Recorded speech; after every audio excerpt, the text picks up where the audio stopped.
49ers update from beautiful downtown Shaver Lake. Last day up in the mountains, so good spot to talk about Brandon Staley, the 49ers assistant who is a favorite to become the defensive coordinator of the Saints under Kellen Moore. That is New Orleans' new head coach. Kellen Moore was actually the offensive coordinator under Brandon Staley back when Staley was the head coach of the Chargers in 2023. So a chance for that role to reverse. We have not expected Staley to remain with the 49ers staff under new defensive coordinator Robert Saleh, because Saleh is going to bring back that 4-3, cover 3 base that the 49ers have had rooted since 2017, but obviously they've tinkered a bit over the years. And between Steve Wilks and Brandon Staley in back-to-back seasons, San Francisco went with guys from outside of that 4-3, cover 3 tree. Staley just so happens that he comes from the Vic Fangio tree, and Vic Fangio is the man of the hour after leading the Philadelphia defense to that overpowering performance against Patrick Mahomes. So Staley did a good job with the 49ers cornerbacks this past year, but Robert Saleh is going to have a chance to build his own staff. We do not expect Staley to return, and do not be surprised if Brandon Staley is a DC again, this time under Kellen Moore with the Saints. The last time and the only time Brandon Staley was a defensive coordinator, 2020, #1 defense in all football with Aaron Donald and the Los Angeles Rams. All right, I promised an update from Shaver Lake itself. It's a beautiful February day, and why not talk about Myles Garrett and a portion of this whole trade discussion that I think a lot of people are not getting right or just downright ignoring. Garrett has 2 years left on his contract. So the question is, what kind of deal is he going to want with a potential new team via a trade? A lot of people are just assuming that he's going to want a new contract, but when I read what Myles Garrett had to say in his statement requesting the trade, he said that he wants to compete for a Super Bowl. He didn't say that he wants to get paid more.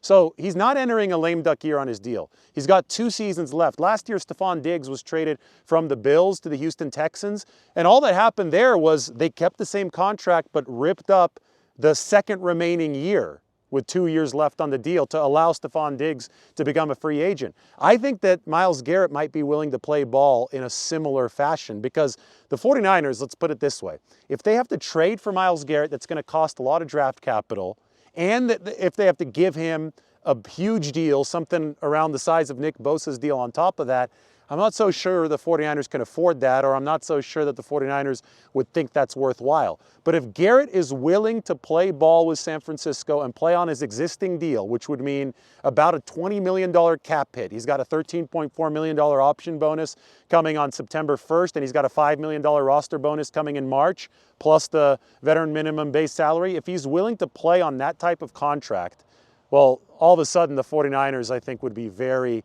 very interested, or even a slight modification. Basically, if you're Myles Garrett, I think you have to pick a lane here. You can pick the lane of, I want as much money as possible, or you can pick the lane of, I want to go and win a Super Bowl. Those two often don't go together, because a team like the 49ers, which is built to contend for a Super Bowl, already has a really crowded payroll. So I want to give Myles Garrett some credit here. I don't want to assume that he wants a massive new contract on top of a trade. I'm going to assume that with 2 years left on his deal, he's willing to play ball with any potential suitor via trade, and that obviously would make acquiring Myles Garrett all the more appealing. So pay attention to this, and also make sure that you get to know Myles Garrett's contract structure. The $13.4 million option bonus this year, and then in 2026, which is his final season, he's got an $18.4 million option bonus. Both cap hits, as they stand right now, are about a little bit more than 20 million for 2026 for Myles Garrett. I think that a happy compromise is 1 year on his existing deal, or something that is modified in a team-friendly way, followed by either an entry into free agency in 2026 or a complete redo of the deal and an extension signed with the same team before 2026. Now, for any of this to happen, the Cleveland Browns must be willing to trade Myles Garrett. But do not assume everything that the media seems to want to assume about his contractual status. We've seen players get traded and not want new deals, especially when they have 2 years left on their new contract, and this might be one of those situations. Myles Garrett's a future Hall of Famer, so all avenues have to be considered, especially the potential avenues that can have Myles Garrett come over to a team like the 49ers at a very, very manageable salary cap cost. So the season is over, and that means that we can now look forward to the next Super Bowl, Super Bowl 60. The 49ers are actually going to host this one. Super Bowl 50 was at Levi Stadium, so exactly 10 years later, Super Bowl 60 will be in Santa Clara. The logo is out, and improvements are already underway at Levi Stadium. Al Guido spoke at the Super Bowl. Brad Graham of the SF Niners got this fantastic interview of Al Guido explaining all that the 49ers are doing to technologically retrofit Levi Stadium. Well, you're going to start first with like big TVs. So if you drive by Levi Stadium now, you'll see the entire scoreboards are gone. So are they? Oh, they're all gone. And so it's already started. It's already started. Okay. So all the digital footprint of the building is completely changed. And so when you walk back in next year, it'll be the largest square footage of video boards in the entire National Football League. So very, very different. You're going to see a bunch of new fan experience within the concession stands, the plazas, the parking lots. You know, I give the York family a lot of credit, and this is on behalf of our fans. We've invested $250 million into that building since the day we opened to continue to enhance that fan experience. For all the Niners fans, you know we weren't perfect in year one. It's hard to open a venue. I thank you very much for your patience. We have made that a home field advantage. And just keep telling us where we got to get better. But for the good news is Super Bowl people will see it, but our fans will actually see it first. When they walk in August, all of those changes will be there. So that's $250 million invested into Levi Stadium.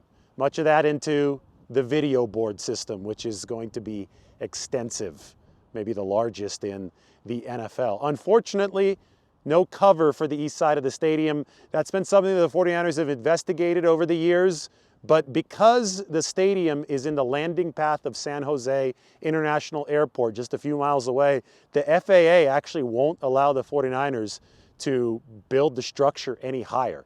And any roof over the stadium, or even a canopy over the very hot east side of the stadium, especially early in the season, would make the building prohibitively tall. So the 49ers instead investing in fan experience. The video boards are going to be a new look at Levi Stadium. The Super Bowl, by the way, is going to utilize the entire region. You saw behind Al as he was speaking, Stanford was shown there. Obviously, the city was up there in many shots, but Stanford Stadium is probably going to be one of the practice sites for the 49ers. The city of San Francisco is going to be the party site. A lot of people are going to stay in San Francisco, head down 101 to the Super Bowl just like they did 10 years ago. It's going to be a showcase for the entire region. All right, I want to talk the 49ers defense and Robert Saleh, see if they can replicate what the Eagles did in the Super Bowl. So we're going to try something new.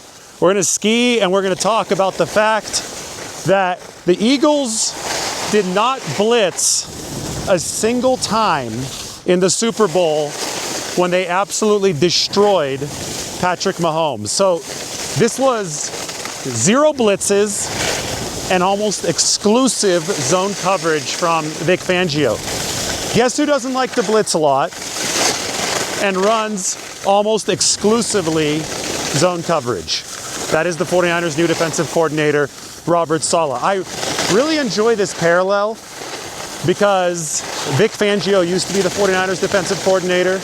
There was some interest in bringing him back.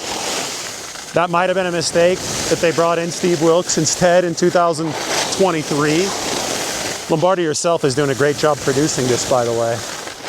She's a better skier than I am.